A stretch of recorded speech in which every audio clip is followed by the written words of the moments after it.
Well, hey, everybody. Welcome back to Passion and Purpose. I just love doing this stuff, Mick, because it's that casual opportunity just to talk about Jesus, what he's doing among us. And one of the things you guys know, if you're watching this, that we've been talking about is unpacking the word of the Lord to us is an Antioch movement for 2024 to be a multi-generational family on mission. And I love everything about that, from Adam and Eve to Abraham, Isaac, and Jacob, to the people of Israel, to the New Testament church, to when we see Jesus face to face, every tribe, tongue, people, nation. We will be a multi-generational family on mission forever and ever. And I love it. So we've been unpacking it over the last few weeks. We've been talking about covenant in Scripture. We've been talking about what's the purpose of the New Testament church. How do we respond in relationships? But you and I were talking this morning about this whole idea of the Western culture versus an Eastern culture in relationship to understanding multi-generational relationships. And if you're already saying, now, what are these guys going to? Hang on, I want to give you a little story, and then I'm going to tee Mick up to talk a little bit about what are the unique challenges for us as Western believers in really learning what it means to supernaturally or naturally be the family of God, what God's called us to be. But the story we were talking about, I was in Spain last week, and I was with this guy from Australia, and he grew up Indian background guy. His family were Christians that came from southern India. So all his growing up years were Australia. He had become a very successful businessman at a young age, did really, really well. Had a really incredible encounter with the Lord in his late 20s, and God has been using him powerfully through northern India, everything from education to business to healthcare, and obviously to church planting and disciple making. So really, really cool guy. And when I meet people that God's using, I try to just learn every time I can. And I just want to say that to everybody. You can learn from anybody all the time if you want to. Like God is speaking through people's failures, through their successes, through their watching them sin, let alone the glory of God and the beauty of God. So I can learn all the time if my heart posture is, God, I want to see, I want to hear, I want to understand. So I'm with this guy and he's telling me his story and I'm just like, wow. And so I asked him, I said, hey, we've got this word of the Lord. We're this multi-generational family on mission. What does that mean to you? How do you see it? And he said, well, I have the benefit of coming from an Indian family, but I grew up in the West. I grew up in Australia.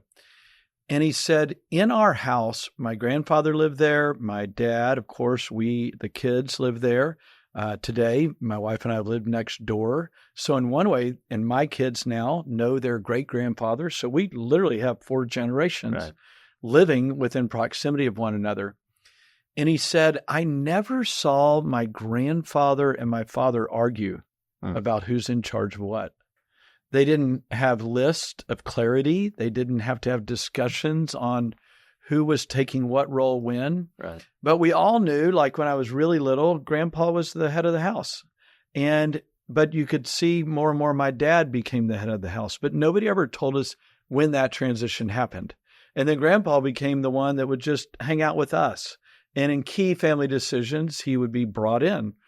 But they understood the dance of multi-generational family because they had one goal in mind, that was to make the next generation great. Like Grandpa's desire was my dad to be a man of God, the head of the house, a provider, a leader, a Christian influence. So everything he did was not to dominate my father, but to empower him and to help him. And at times he had to be strong when my dad was younger to help him get there. But there was never a question of what the motive was.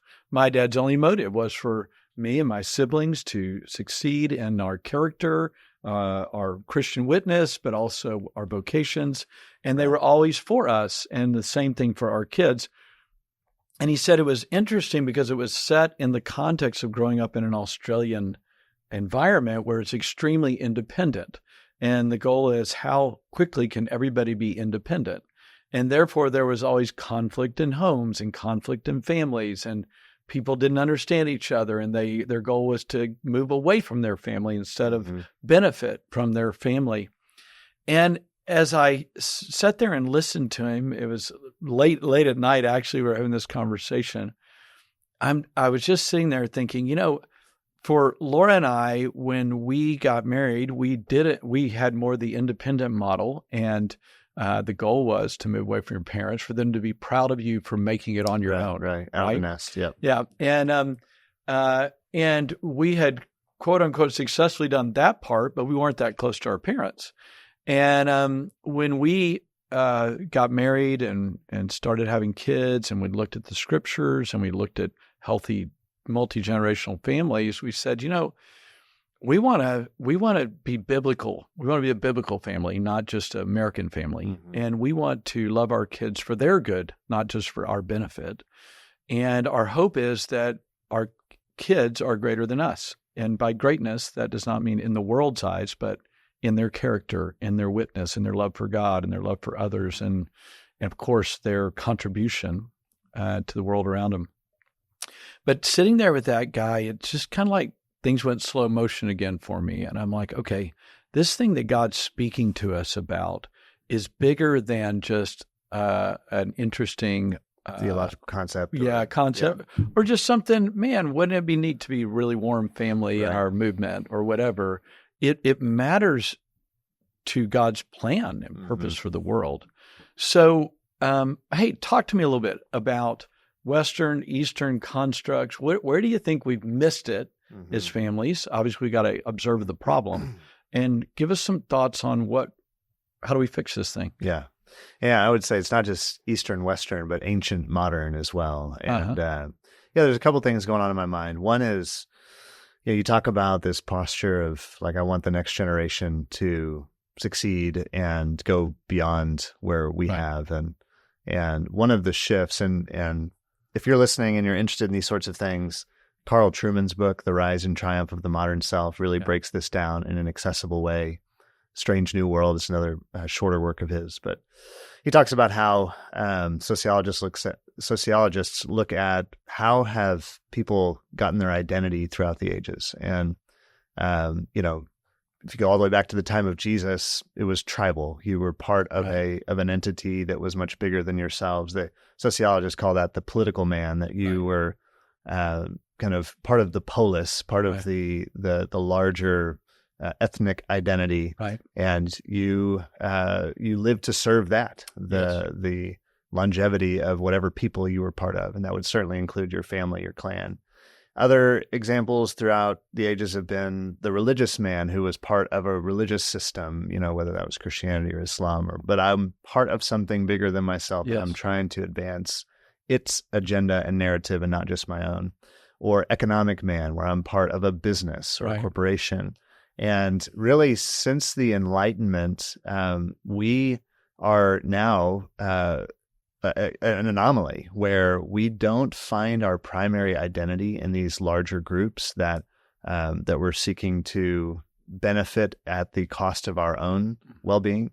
Now we are independent man. We are psychological man, where my internal world is more constitutive of what's real than my family, the church in our context, an educational institution, a company, a corporation. So we are atomized, is a word you'll hear thrown around in sociological circles, where we have become so individualized apart from a larger entity that tethers, that we're untethered in that sense. So that's one component. But what we were talking about this morning was the other shift that happened in the Enlightenment was this thinking from, really not even just a Christian thought, but pre-Christian, that each individual person is flawed. We would call it original sin. And talking about like Augustine, who wrote about, his theft of the pears, and he located the reason for that theft in himself, his sin. Around the time of the Enlightenment, it really gained traction that if there is no God, then there was no framework for original sin. And so you see all these thinkers grappling with, well, where is the locus of the breakdown of society? Well, it has to be out there. It's not in here in me. Big, huge. Yeah, it's huge. So the shift went from, as a child, I'm born into this family and I need to conform to the expectations of the family. Well, now if it's the family who is corrupt because they've been older longer, the child comes in tabula rasa, the blank slate, John Locke. If the child is a blank slate, then it is the most pure form. And so you get this shift from the kind of the reverence of the wisdom of the aged to this cult of youth, where the younger you are, the more uncorrupted you are. The older you get, the more corrupted you become.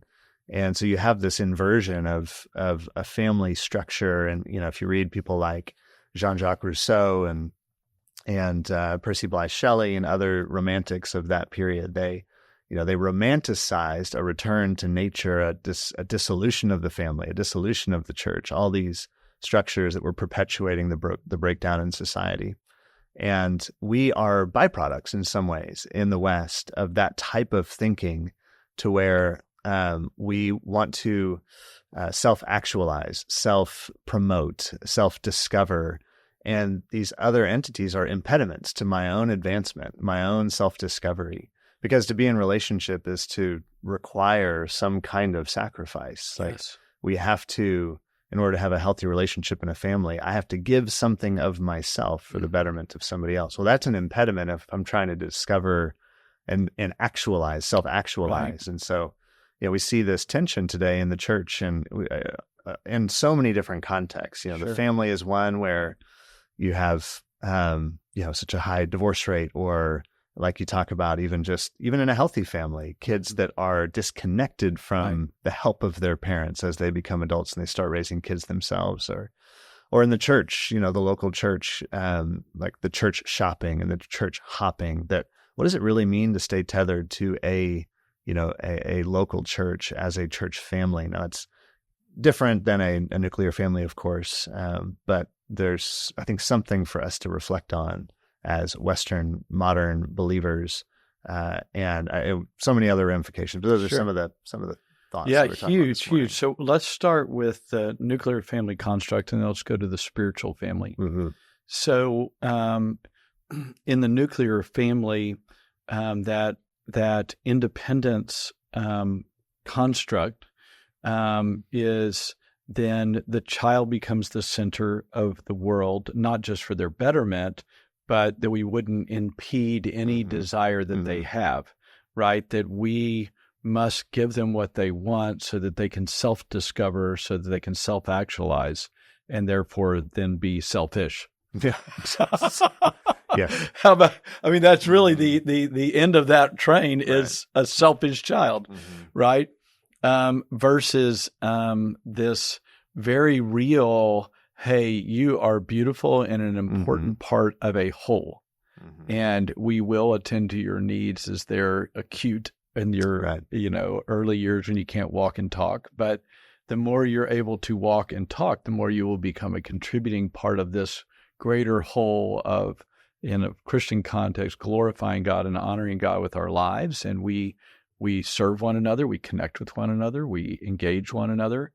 And I love what you said about self-sacrifice, because one of the things that we did raising our kids, we had one privilege along the way was we built this house in a underserved neighborhood. We got a really good deal. As you can imagine, living across the street from a crack house, there's some good properties for sale there. And so we built this house, and we made sure that all the 3 bedrooms kind of faced each other upstairs. And we always had people live with us, so we had downstairs for them. But to keep the nuclear family at least connected, and then we wanted instead of our kids to have individual rooms, we wanted the boys to have a room and share, and we wanted the girls to share. And it wasn't just for economic reasons. It wasn't just for we only have so much square footage or whatever. It was purposeful because we needed them to learn to be unselfish as a part of an entity, so that when they had roommates, when they eventually were to marry or have kids, that they knew that life was a mutual experience. So even little things like that became very intentional in our minds. And I can't tell you how many times we would just do a timeout in the family and say, hey, this world is not all about you, right? So look around you. Everybody else here matters. One funny story was my daughter Lauren, when she was, I don't know, must have been about 10 or something, our youth pastors were going to an event, and she wanted to ride with them. So she rode with them, and we get 3 hours later to this event, and the youth pastors come and they say, man, Lauren just talks up a storm. She's so talkative.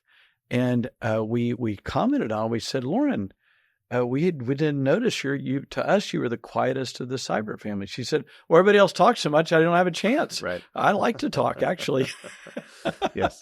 And that made us aware that as parents, we needed to serve everyone. So we put a new rule in at the table as we would, share about our days. Everybody gets 3 minutes limit, Caleb, 3 minutes limit. Yeah. So you can start the story, but it's going to end in 3 minutes because now Lauren will talk for 3 minutes. And if she only uses one, we're going to ask her questions for the other two. Right.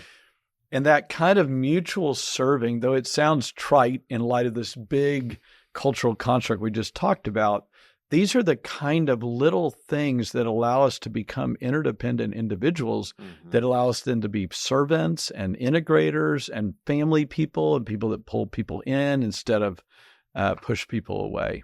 Give me some comment on that. Yeah. I think what you're describing is like a biblical anthropology is that people are made for connection. Yes. Right? We're made for connection with God. We're made for connection with other people. But again, that requires restraint. Yes. And in a society that values unrestrained passions, and everybody else needs to to conform to me, my desires. Yeah. To be in a healthy family, healthy set of relationships, you have to restrain your passions. You have to restrain your desires. We do something similar at our table. Our youngest wouldn't get a word in edgewise if we didn't help our other children learn to restrain their passion for communication. Yes. And the other thing that comes to mind is, again, a biblical anthropology. There's a belief that we as individuals need to conform to someone other than ourselves, and obviously within context of the scriptures, that's Jesus. Yes. So the idea is not for me to just preserve who I am, though there's a balance here because, of course, each of us are made uniquely in the image of God, beautiful, wonderfully made, and so on and so forth. But there's a bentness to our nature that has to be molded and shaped into the image of another, into the image of Jesus. And then at a lesser level, within the context of a family, we are yielding to one another and in one sense conforming to a family expectation, a set of expectations that we treat people a certain way and so on. And that's among this is kind of an overgeneralized statement, but among secular thought today, that's an antiquated, outmoded way of thinking, right? That these institutions like the family, like the academy, educational institutions, and so on, the church, historically, these helped to form and mold you into another image, into the image of God. Yeah. Now, so often in our schools, or to contradict somebody, to correct somebody, to give feedback, we were talking about that earlier as well, is so offensive because it's an impediment again to my own self-discovery, self-actualization. Yes. So in the context of family, you're talking about even the way you constructed your house was set up to help your child not just to self-discover and self-actualize, but to be connected to others, which requires a self-sacrifice and a giving of the self. Yeah. So again, man, there's so many trains to run down here, but let's just keep going on this kind of family of origin music, because that's a context we all understand, right? Everybody was born into a family, kind of understands that construct. And when I think about this whole idea of shaping individually, but also shaping collectively, right? What is the balance of that? What does that look like? And what we would say to our kids is, look, you want to be as healthy as you can so that you could be a gift to everyone else, right? So my self-care to love God appropriately, to restrain my passions, to submit to God, to use my gifts rightly for the glory of God, is the best thing I can do is be as healthy as I can mentally, emotionally, physically, so that I can then give myself to the greater whole. But even the best version of yourself biblically is just a part of what God's doing. Right. 1 Corinthians 13, which builds off 1 Corinthians 12, the eye, the ear, the hand, everybody isn't the same. We all are part of a collective body. And then it says we all know in part and we see in part. So me, self-actualized, quote unquote, at 100% Right. is still just a part of what is needed. And not just a part of what is needed for a collective outcome, but also I'm only a part of what I need. Yeah. Like even my vertical, you say it's just about Jesus. No, it's Jesus and his people. Right. It's never just Jesus, because that's just a vertical deal. That leaves me deficient. Yeah. If it's just me and Jesus. So help me with that. Yeah. No, there's so much there. Actually, one of my kids, who will remain nameless. Yes, at just least the other day was talking about how he wished that we have 4 boys, so I'm not identifying anybody that way, but how he wished that, he could just do whatever he wants, and that we were all, living on our own, independent. And I said, well, that would be difficult, seeing as we come into the world completely dependent. And isn't it interesting how God has constructed the family in such a way that for the first however many years of your life, you are completely dependent. So if we all did what you just said, the human race would cease to exist. And you could see the wheels turning. He was like, you have a point. Yeah. Way to go deep, Dad. Hopefully. Deep dive. Hopefully I'd have a point. Yes. But yeah, just the very, you think of the Bible as framed between 2 weddings, between the marriage of Adam and Eve and then the marriage of Christ and the church. And the Bible is, the entire narrative of the Bible is encased in this language of family and interdependence and again, connection. And we are, by very nature of being human, we are relational beings. And so we are subhuman when we are trying to function as independent from other people and certainly independent from God. Creating an environment, an ethos, an expectation as a family that we are in this for connectivity. And, we were talking again this morning, you and I, Jimmy, we were telling our kids, and my wife and I have great parents, but, they have their struggles, and we aren't necessarily super close, even just geographically, but we haven't had a ton of help in the sense of, we don't have grandparents living in our home and stuff, and we've moved away, and the church has been a surrogate family in a sense. But we were just giving our kids vision the other day it's a couple months ago at dinner, said, hey, you guys are free as you get older to discern the will of the Lord, to move anywhere on the planet. We will support you. In the absence of real clear leadership and direction, let's stick together. Yeah. Because we haven't had the help. Let us help you raise your family and your kids, so that, because we're not in this for just ourselves. We're going to, even if we were president of the United States, people won't remember us in 100 years, 200 years. Like, if I could be the most successful person in this life, but if we are not a multi-generational family of followers of Jesus. So let us use our latter years to help you become all that God has called you to be, and then your children after you. Yes. It takes a village, and we have had that in the church, but we have not had that in an extended family. So let's do that together. And I know you and Laura have done the same. Yeah, and maybe that's our wrap for today, because I wanna just to tease the next episode that you want to listen to. I think that the challenge with all this is back to sin, which causes pain, which causes us to pull away and make it not work. So what do we do with attachment pain? I did want to attach to God and to people, and I wanted to be family, but somebody hurt me, or a wound happened, or something that I have a justified reason to pull away. How do we restore the family? As Jesus prophesied as the Malachi prophesied at the end of the Old Covenant, Jesus answered that in the New Covenant, and I think that's a worthwhile reality for people. They're listening to us talk, and we're very committed to our families, and we have the joy. I was just all in with this. I was doing my nephew's wedding, and basically as we got up there, and I'm looking around, and I realized we're a miracle. I mean, for the brokenness of our home and my brothers and sisters, and everybody was there. And now we have nieces and nephews and grandchildren that love the Lord and all that. We're a miracle. So if you don't believe in God, just look around this room. The miracle of God's ability to carry family and to redeem things is stunning. And it takes work. Right. I'll end with this thought, which I won't be able to develop, but maybe we can pick it up in the next one, is that death to self is way underrated. Mm-hmm. That the centrality of the beauty of family is people restraining themselves, dying to themselves, giving sacrificially to one another. And it's that sacrifice that creates the beauty that we long for. That's a good word. All right. I'm leaving you with that. We're going to pick up the next episode. You don't want to miss it. We're going to talk about family and the pain that makes us who we are.